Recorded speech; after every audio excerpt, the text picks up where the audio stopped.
moment the knife flashed under the flickering bus lights, every breath inside the crowded Chicago bus seemed to freeze, because two thugs had finally crossed a line they could never uncross, and they had no idea that the quiet man they were cornering was a highly trained U.S. Army officer who had survived combat zones far more dangerous than this moving metal box on wheels.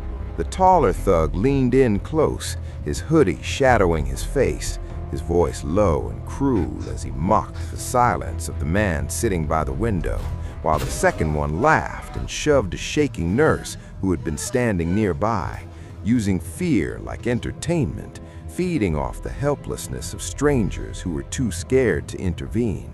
Then the shorter thug made the mistake that changed everything, lifting his boot and kicking the German shepherd lying calmly at the man's feet, as if the dog were nothing more than an obstacle. Before we begin, don't forget to hit like, repost, or share, and subscribe. And I'm really curious, where are you watching from? Drop your country in the comments. I love seeing how far our stories travel. Back to the story. The bus jolted as the shepherd sprang up, not barking, not lunging, but locking its sharp amber eyes on its handler, waiting, disciplined, controlled, trained for moments exactly like this. The man slowly raised his head, and when he looked at them, the noise of the bus seemed to fade, because there was something in his eyes that didn't belong to a civilian, something cold, measured, and terrifyingly focused. His name was Mason Carter, 34 years old, active-duty U.S. Army officer on emergency leave, a man who had led soldiers through ambushes overseas and carried wounded friends through gunfire.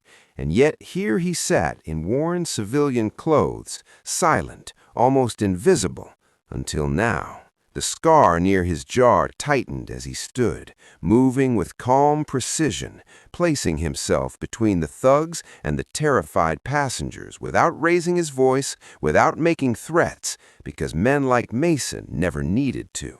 "Step back," he said quietly, his tone flat but final, as his hand rested gently on the shepherd's collar, grounding the dog while every instinct in the animal screamed readiness. The taller thug laughed, flashing the blade closer to Mason's chest, unaware that the distance he'd closed was exactly the distance Mason trained for, the distance where fights ended in seconds.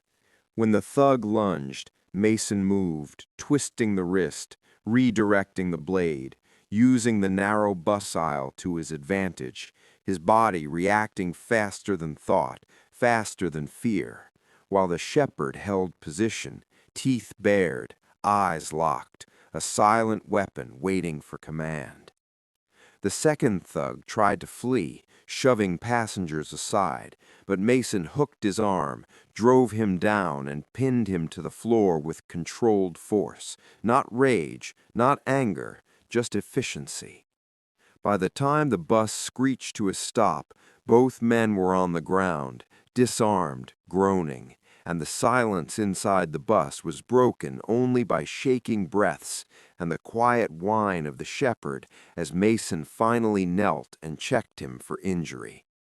What Mason didn't know yet was that these two weren't just street bullies, and that this small act of justice on a freezing Chicago afternoon was about to pull him into something far darker, far more dangerous, and impossible to walk away from. Police lights washed the inside of the bus in pulsing red and blue, and as officers dragged the two groaning men down the steps, Mason felt a familiar weight settle in his chest, the quiet warning instinct that had kept him alive in places where mistakes got people buried. The other passengers stared at him differently now, not with fear, but with awe and gratitude.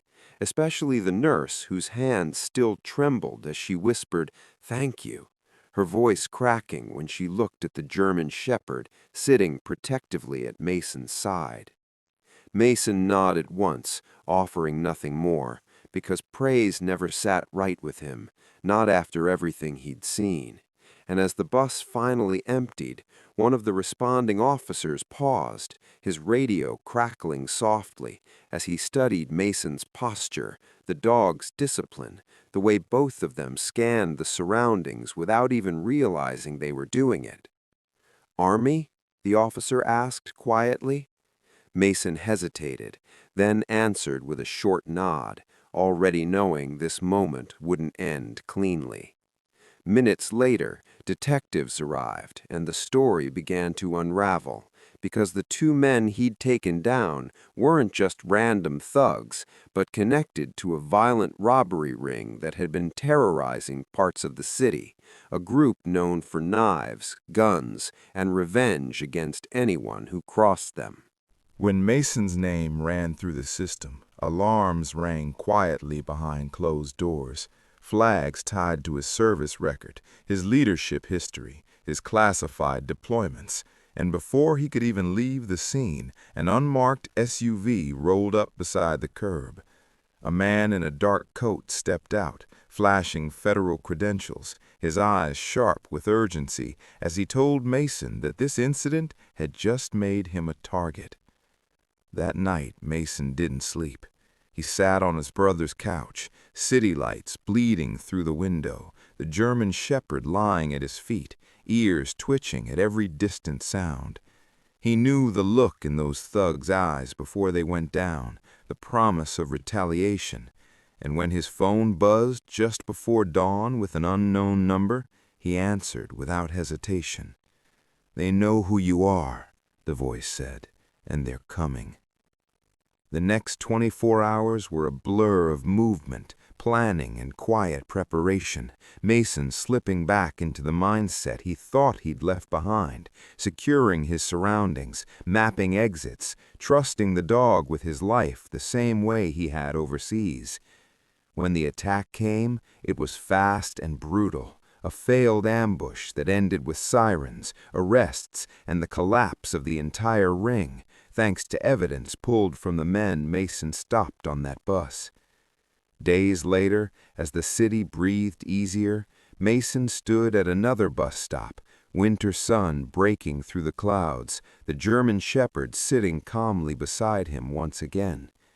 He wasn't looking for trouble, never was, but Chicago had learned something that day, that strength doesn't always announce itself, that heroes don't always wear uniforms, and that sometimes the quiet man and his loyal dog are exactly the ones you should never underestimate.